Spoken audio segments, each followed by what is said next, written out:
Maji wangu karibu tena. Sasa tutachukua hatua nyingine ya tatu muhimu sana tutakayokuwa tunaeleza habari ya kuzaliwa mara ya pili. Na kipengele hiki cha tatu nilikuwa nimetamani kukiweka mwishoni kwa sababu ya kuwa na ufafanuzi mzuri, watu waweze kuelewa kwa nini tunafundisha jambo fulani na tofauti ya jambo hili na hili ni nini. Na hapa ninamaanisha kwamba tunapomweleza mtu kuzaliwa mara ya pili, kama nikiingia kwenye kuzaliwa mara ya pili pasipokuwa na sababu, kwa hiyo nimeweka sababu nzuri na nikaweka kwa nini kuzaliwa mara ya pili sio jambo fulani. Kwa hiyo nimeweka, lakini namba 2 nikawa nimeweka kwa nini ni lazima kuzaliwa mara ya pili. Tukumbuke kwamba mafundisho yangu ninayofundisha sio alfa na omega. Roho Mtakatifu anaweza akakupa maono na mafunuo makubwa, lakini wako watumishi wengine wa Mungu ambao wanaweza wakafundisha neno la Mungu vizuri na watu wakalielewa. Sasa nitasoma andiko moja, alafu nitatamani sasa tutokee hapo tunapojifunza habari ya kuzaliwa mara ya pili. Nitajaribu kutumia Biblia zangu nilizonazo kwa kadri ya nitakavyoweza. Kwa hiyo Injili ya Yohana mlango wa 1, nataka tusome aya ya 12. Aya ya 12. Sasa ukisoma hiyo unaweza, kuna mambo nilitamani pia tuyaone na nitaweka maana yake. Ukisoma hiyo Injili ya Yohana mlango wa 1 aya ya 12, anasema bali wote waliompokea aliwapa uwezo wa kufanyika watoto wa Mungu. Anasema ndio wale waliaminio jina lake, waliozaliwa si kwa damu wala si kwa mapenzi ya mwili wala si kwa mapenzi ya mtu, anasema bali kwa Mungu. Kwa hiyo hawa watu waliozaliwa mara ya pili sio kwa mapenzi ya mwili wala sio kwa mapenzi ya damu wala sio kwa mapenzi ya mtu, bali kwa mapenzi ya Mungu mwenyewe. Nimeshafundisha kuzaliwa mara ya pili kwamba mwanadamu aliumbwaje na ni kitu gani kilichoharibika ambacho kilimfanya huyu Yesu aje kukitengeneza, ama pale ambapo tunahitaji mtu ambaye atatengeneza ama tutumie hivyo, atatengeneza upya kile kilichoharibika ili kiweze kumpa tija. Unaposoma Yohana 3, ukisoma Yohana mlango wa 3, mafundisho ambayo Yesu alikuwa akijibizana na Nikodemu, anasema amini amini nakwambia, mtu asipozaliwa mara ya pili hawezi kuona ufalme wa Mungu. Lakini pia anaenda mbele, anasema amini amini nakwambia, mtu asipozaliwa kwa maji na kwa roho hawezi kuingia katika ufalme wa Mungu. Anasema kichozaliwa kwa mwili ni mwili na kichozaliwa kwa roho ni roho. Alafu mbele anasema upepo uvuma uendako na sauti yake waisikia. Hii tutakuja kujifunza na hapa natamani kwamba watu nao wafundisha waweze kukua. Nilizungumza habari ya Roho Mtakatifu na mfano wake, kwamba Roho Mtakatifu wakati mwingine anatambuliwa kama nini na anaweza akaonekana katika umbo gani ama katika mfano gani. Tutakuja kusoma vizuri, lakini moja ya mambo ni upepo ambao unaonekana hapa. Sasa kuna tofauti ya mtoto na tofauti ya mwana. Wale wanaosoma Kiswahili nafikiri watatusaidia. Lakini hapa tunachomaanisha, unapokuwa mtoto manake ni mchanga. Paulo anasema nini? Anasema kama watoto wachanga yatamanini nini? Manake kama watoto wachanga. Na hapa panaweza pasiwe sana na habari ya umri. Lakini wako wana. Sehemu nyingine Biblia inasema kwamba aliwapa uwezo wa kufanyika wana wa nini? Wana wa Mungu. Bwana Yesu asifiwe sana. Kwa hiyo unaona kuna kitu kilichoharibika ambacho kutokea hapo kulikuwa na sababu sasa ya kutengenezwa hilo jambo. Na sababu mojawapo ni kwamba kilichoharibika ni namna ya kiroho, sio namna ya kimwili. Ndio maana Yesu anamwambia Nikodemu, kilichozaliwa kwa mwili ni mwili na kilichozaliwa kwa roho ni roho. Bwana Yesu asifiwe sana. Na ukisoma vizuri maana ya neno waliompokea ama waliaminio tunasema mstari huu unaonesha wazi kwamba imani iokoayo ni kitendo kimoja cha papo kwa hapo, na pia ni hali inayoendelea kwa maisha yote. Inasema ili kuwa mtoto wa Mungu lazima mtu ampokee. Kiunani inaitwa nini? Elabon, kutoka lambano, kwa Kristo. Anasema hapo wakati uliopita unaonesha kitendo halisi cha imani. Namba 2, anasema kufuatia kitendo cha imani lazima kuwepo tendo linaloendelea la kuamini neno. Ndio maana tunasema nini? Waaminio. Kiunani pisto, inaitwa pisteusin, kutoka pestiu, wakati uliopo na hali ya kuendelea. Anasema waliaminio, ni muhimu kuzingatia kuwa Yohana kamwe hakutumia neno imani, Kiunani pistis. Hata hivyo alitumia neno kuamini, hiyo ambayo nimesema pistius, ile inaitwa pisteusin. Alitumia takriban mara 90 na ngapi? Mara 98. Sasa kusudi langu mimi, pamoja na mambo yote ambayo ningetaka tujifunze leo, kwamba watoto wa Mungu, watu wanayo haki ya kuhesabiwa watoto wa Mungu, haki ya kuhesabiwa watoto wa Mungu kama tu wanaliamini jina la Kristo, wanampokea, wanazaliwa mara ya pili na kuwa watoto wa Mungu. Anasema waliozaliwa si kwa mapenzi ya mwili, bali neno alifanyika mwili. Manake hawa Kristo mwenyewe aliingia ndani yao. Sasa ziko sababu ambazo nilitamani wakati mwingine tujifunze kwamba kwa nini mtu azaliwe mara ya pili. Kwa hiyo kuzaliwa mara ya pili ni nini? Nilikuwa najaribu kujenga msingi ili watu waweze kuelewa, watu waweze kuelewa. Kwa hiyo nitasoma, nitarudi kusoma maandiko sasa ili tuweze kwenda pamoja kwamba kuzaliwa mara ya pili ni nini. Tufungue kitabu cha waraka wa pili wa Paulo kwa Wakorinto, alafu tufungue ile mlango wa 6, tusome aya ya 12. Neno la Mungu linasema, anasema hamsongwi ndani yetu. Paulo alikuwa anawaambia Wakorinto kwamba hawasongwi ndani yao, yani ndani ya kina Paulo. Anasema bali mwasongwa katika mioyo yenu. Nenda 14. Anasema msifungiwe nira pamoja na wasioamini kwa jinsi isiyo sawa sawa, kwa maana pana urafiki gani kati ya haki na uasi? Tena pana shirika gani kati ya nuru na giza? Sasa soma ule mstari wote, mwishoni anasema kwa hiyo tokeni kati yao mtengwe nao, asema Bwana, msiguse kitu kilicho kichafu, nami nitawakaribisha. Nitakuwa baba kwenu, nanyi mtakuwa kwangu wanangu wa kiume na wa kike, asema Bwana wa majeshi. Hemu uone hiki kitu.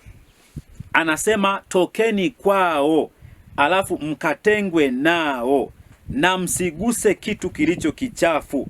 Anasema yeye ndio atatukaribisha. Uchafu huo ni upi? Tutaendelea kujifunza neno la Mungu pamoja, naamini kabisa utajua. Lakini kuzaliwa mara ya pili maana yake ni hiyo roho iliyoharibika, iliyochafuka ya Adamu, ambayo sisi tunaendelea kuzaliwa katika roho hiyo. Mungu anataka kutengeneza, ama ujio wa Yesu Kristo alipotununua kwa bei, kwa damu yake ya thamani, akatusafisha na kututakasa, na Roho Mtakatifu aliyeendelea kufanya kazi ile katika mioyo yetu. Huku ndiko kunakoitwa kuzaliwa mara ya pili, kwa sababu sasa tunatengeneza roho zetu ili miili yetu iweze kuakisi na kutoa tunda ambalo Kristo analitegemea kwetu kwa ajili ya watu wengine. Bwana Yesu asifiwe sana. Kwa hiyo kuzaliwa mara ya pili ni kuhuishwa roho, roho ile inayokufa, na kazi hiyo anaifanya Roho Mtakatifu, kazi ambazo Yesu Kristo alimwacha Roho Mtakatifu hapa ulimwenguni ndani ya mioyo yetu ili kutenda kazi katika miili yetu. Bwana Yesu asifiwe sana. Kwa hiyo kazi mojawapo unayoiona Roho Mtakatifu ni hiyo, kutakasa na kutuosha, japo Yesu alitununua kwa bei, ama kwa damu yake ya thamani, akatusafisha kwa damu yake ya thamani, damu inayoondoa dhambi na mambo mengine mengi.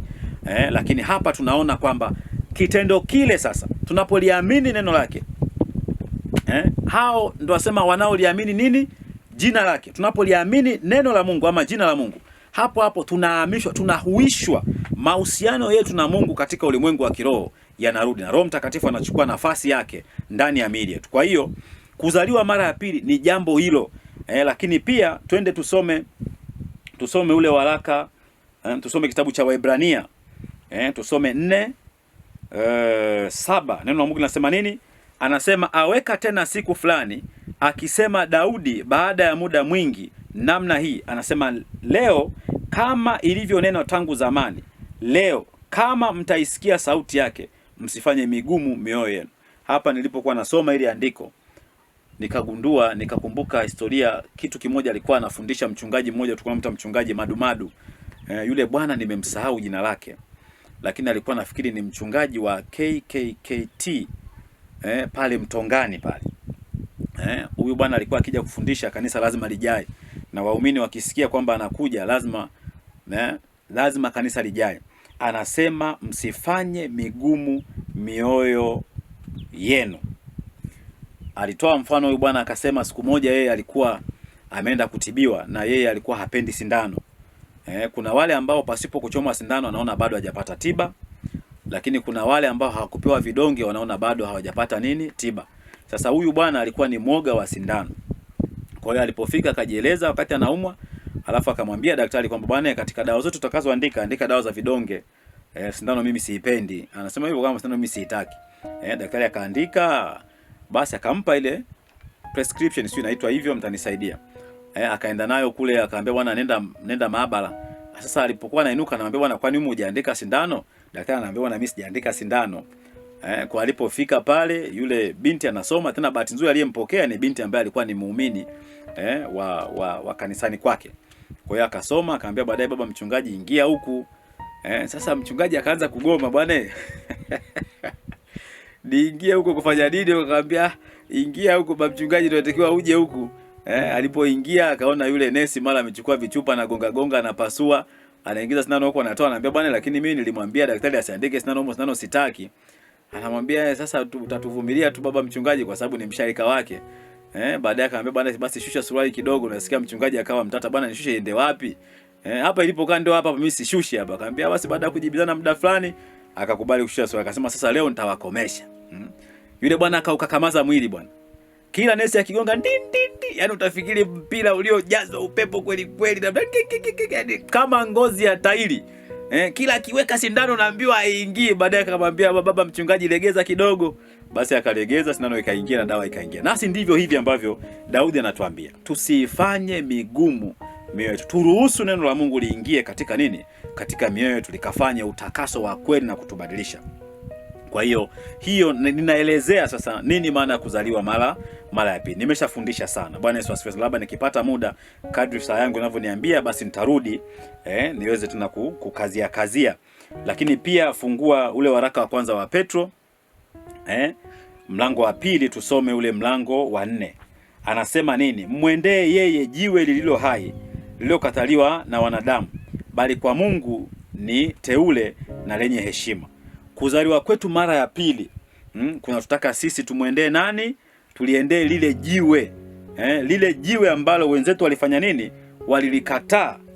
Bali kwa Mungu ni teule. Na wakati mwingine tutafuta maandiko huku chini yanasema kama mawe yaliyo hai.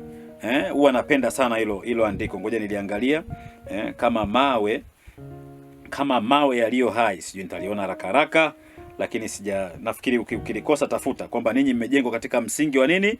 Msingi wa Kristo, kama mawe yaliyo hai. Kwa hiyo kuna maanisha kwamba uhai wetu sisi kama jiwe moja unategemea msingi na uhai wa lile jiwe moja ambalo wanadamu walifanyeje?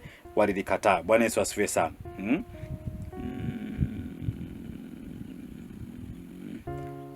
Nafikiri hapa nimeangalia. Soma waraka wa kwanza, nafikiri ni hiyo hiyo Petro, waraka wa kwanza mlango wa 2. Anasema ninyi nanyi, ukisoma aya 5, kama mawe yaliyo hai mmejengwa muwe nyumba ya roho, ukuhani mtakatifu, mtoe dhabihu za roho zinazokubaliwa na Mungu kwa jina la Yesu Kristo. Kwa hiyo unaona kabisa hapa kwamba sisi tumejengwa, kwanza ni mawe yaliyo hai, kwa sababu jiwe tulilo nalo ni hai ambalo wanadamu walilikataa, lakini kwa Mungu ni teule.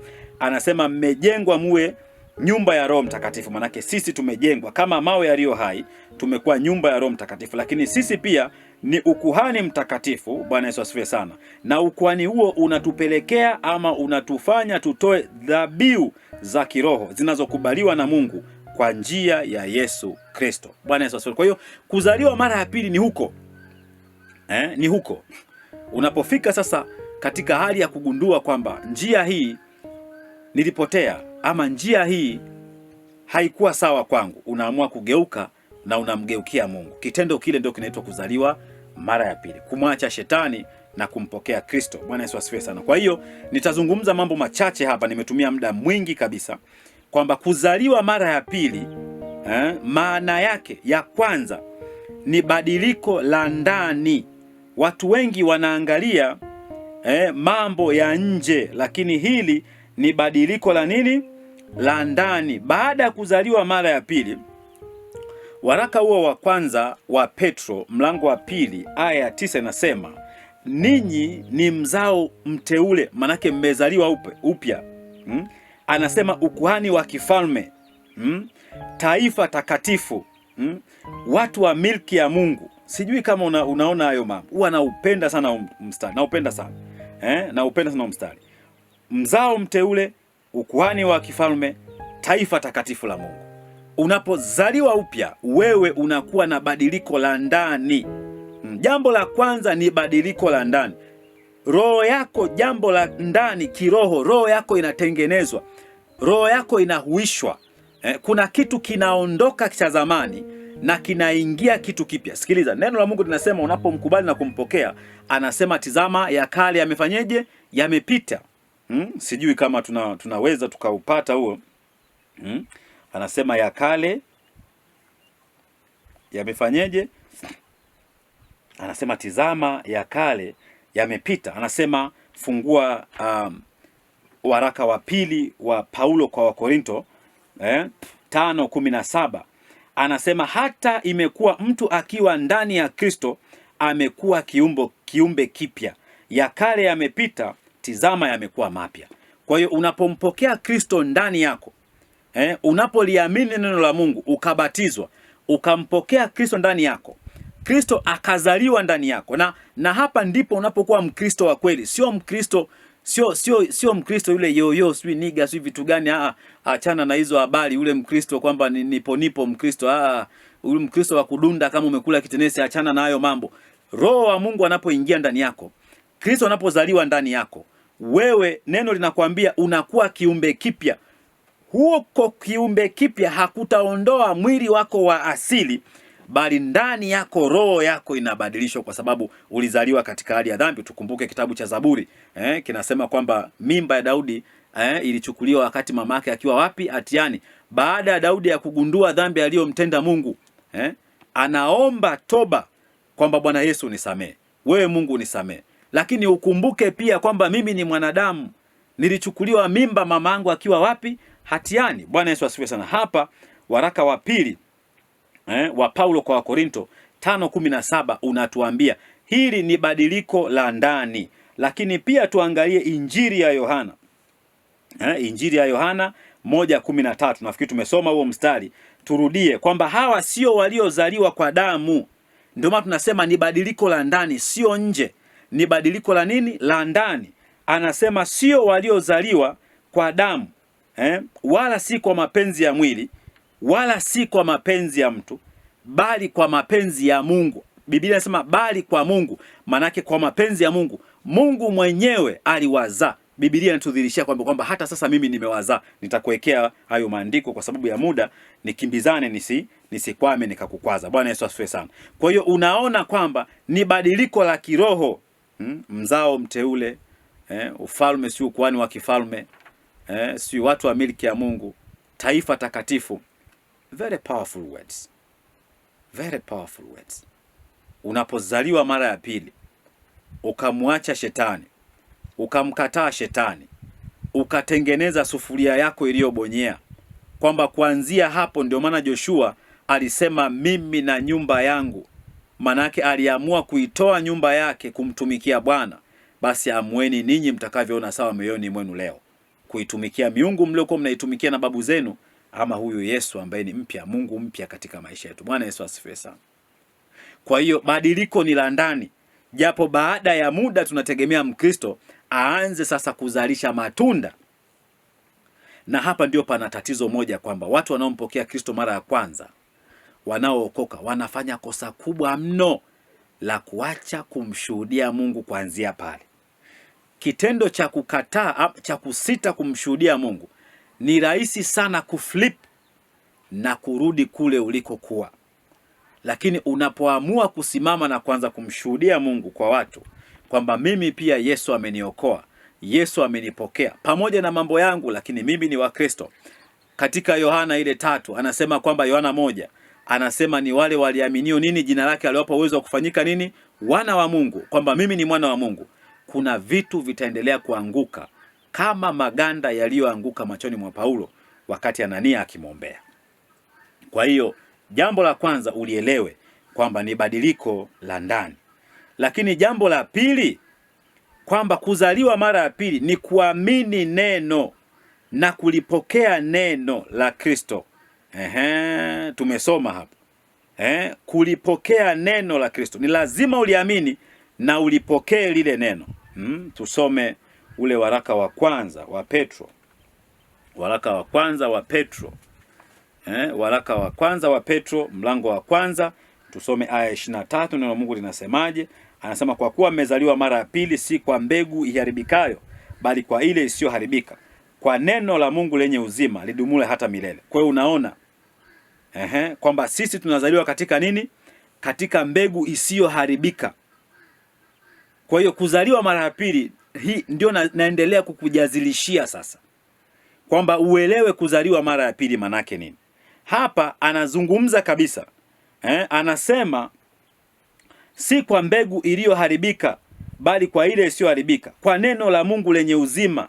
Manake tunazaliwa kwa neno. Ndio maana anasema hapa kuliamini na kulipokea neno. Anasema kwa maana mwili wote ni kama majani, na fahari yake yote ni kama ua la majani. Majani hukauka na ua lake huanguka, bali neno la Bwana hudumu hata milele. Na neno hilo ni neno lile jema lililohubiriwa kwenu.